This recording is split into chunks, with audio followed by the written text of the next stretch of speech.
Hello friends, my name's Mark Day. Didn't expect to see anybody here this morning, but we're going to make some coffee the way everybody used to make it.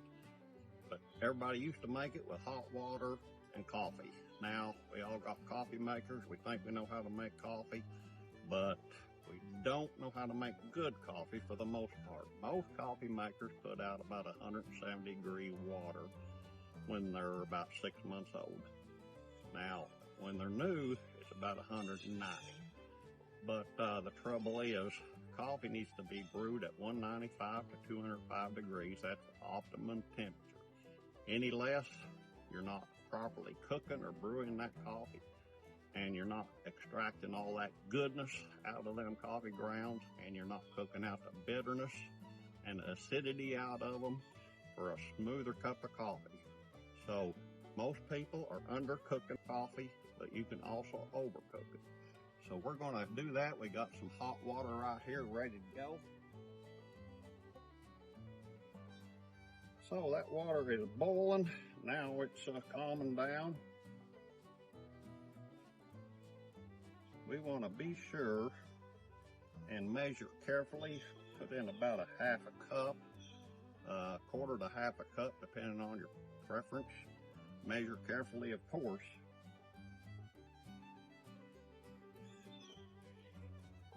Now them grounds are just floating up on top there, and I'm fixing to just plunge them down in there. Now I can put it back on that fire and let it roll over just a minute, but I'm not going to do that here. But come here and watch this foam as I stir it in. See those grounds sitting there?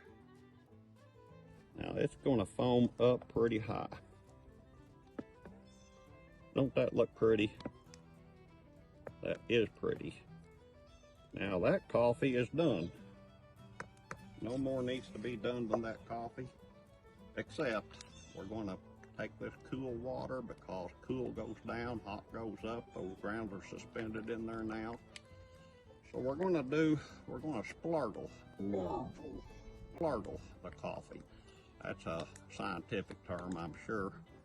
Just a little down the spout, a little around the edges,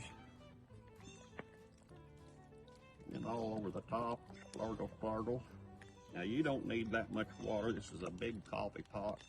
Now that coffee is ready to drink. We're going to give it a moment. Right now them grounds are just falling like snow completely to the bottom. We're going to give it a minute. Now if you want to try this at home, you don't have to have a big coffee pot. These are hard to find. They don't make them anymore.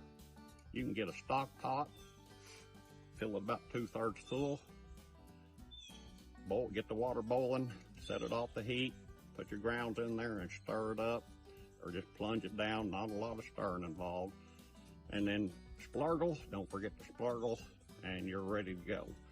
Now, that'd be if you wanted to try that without buying a pot. If you thought it was pretty good, you can go to Bass Pro or Walmart or anywhere that's got camping supplies and get a little old granite coffee pot, or blue, or they're green, or different colors.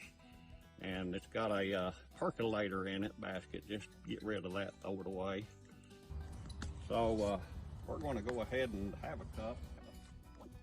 One way to check to see if your coffee is hot enough, or your coffee maker's putting out enough hot water, high enough temperature, is to just, when you get it made, pour you a cup.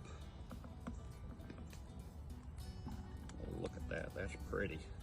Now, you can do this, if you can take a sip of it right after you runs through your coffee maker, it's not hot enough. I can't take a sip of this now because it's really hot. Woo. We'll have to let that cool for just a minute. Not necessarily a how-to video, but just see how things are around here. Do a lot of different stuff. Thank y'all.